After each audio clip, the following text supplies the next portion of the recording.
పరిష్కారం ఒకటి తీసుకొచ్చాడు రేవంత్ రెడ్డి. ఈ సమాజంలో హెచ్చుతగ్గులు చిన్న పెద్ద పుట్టుకతోనే ఈ కుల వ్యవస్థ వల్ల వస్తున్నాయి. తప్పు లేకుండానే ఎస్సీ ఎస్టీలో ఉన్న వాళ్ళు సమాజంలో చాలా కింద స్థాయిలో ఉన్నట్టు. అరే కూర్చో పని ఎవడు దీనికి.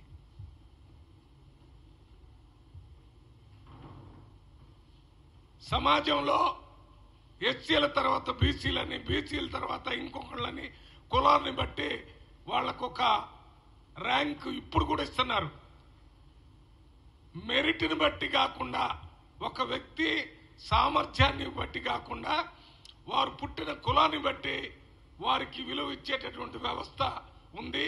ఈ వ్యవస్థని సమూలంగా మార్పు చేయాలని కులగణన కార్యక్రమాన్ని తీసుకొని వచ్చాడు రేవంత్ రెడ్డి మొట్టమొదటిసారి భారతదేశం మొత్తంలో.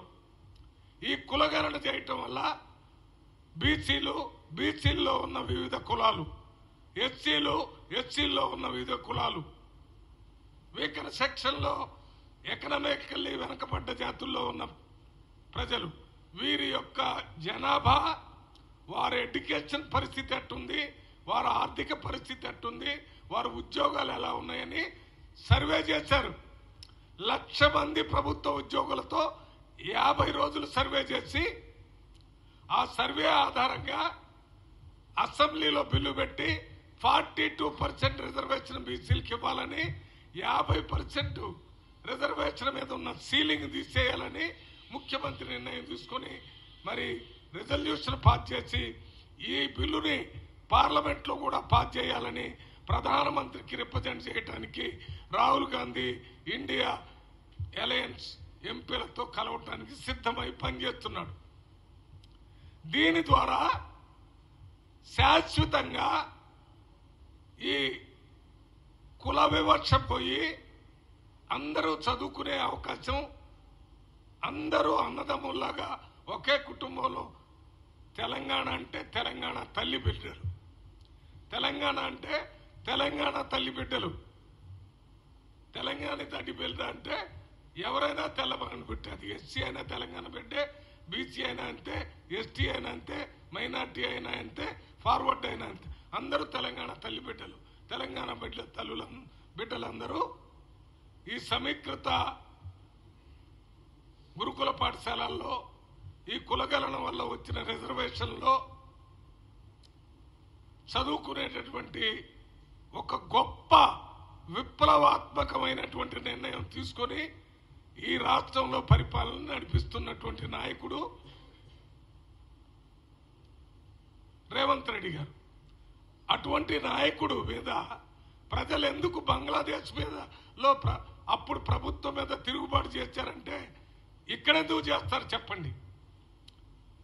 ప్రజల సమస్యలను నిరంతరం ప్రజాభవన్లో ఒక అధికారిని పెట్టి, ఒక అనధికారిని పెట్టి, వారి రిప్రజెంటేషన్స్ అన్ని తీసుకుని వారి సమస్యల పరిష్కారానికి నిరంతరం కృషి చేస్తున్న ప్రభుత్వం రేవంత్ రెడ్డి ప్రభుత్వం. మీ సమయంలో ధరణి అనేటటువంటి పోర్టల్ తీసుకొని వచ్చి, ధరణి అనేటటువంటి పోర్టల్ను తీసుకొని వచ్చి రైతుల్ని అనేక ఇబ్బందులు పెట్టినటువంటి పార్టీ మీ పార్టీ. ఆ ధరణి వల్ల ఇప్పటికీ లక్షల మంది, దాదాపు 16 లక్షల మంది ఇప్పుడు కూడా ధరణి వల్ల ఇబ్బంది పడుతున్నామని ప్రభుత్వం గుర్తించి ఆ ఇబ్బందులను తీర్చడానికి రైతుల పక్షాన భూభారతి అని ఒక కొత్త చట్టాన్ని తీసుకొని వచ్చి దాన్ని కొత్తగా అమలు చేయటానికి ప్రజలకి, నాయకులకి, అధికారులకు కూడా తెలియజేయటానికి రెవెన్యూ మినిస్టర్ గారు, ఇతర మంత్రులు, ఎమ్మెల్యేలు మొత్తం రాష్ట్రంలో తిరుగుతున్నారు రైతులకు మేలు చేయాలని. ఈ రకంగా రైతుల సమస్యలు మీరు చేసినటువంటి ధరణి సమస్యలన్నింటినీ పరిష్కరించడానికి ముఖ్యమంత్రి రేవంత్ రెడ్డి గారు ప్రత్యేకంగా భూభారత్ తీసుకొని వచ్చి రైతులకి మేలు చేయడానికి ప్రయత్నం చేస్తుంటే ఎందుకు ఆయన మీద బంగ్లాదేశ్లో లాగా తిరుగుబాటు చేస్తారో మన కేటీఆర్ గారు చెప్పాలి. ఇటువంటి అన్ని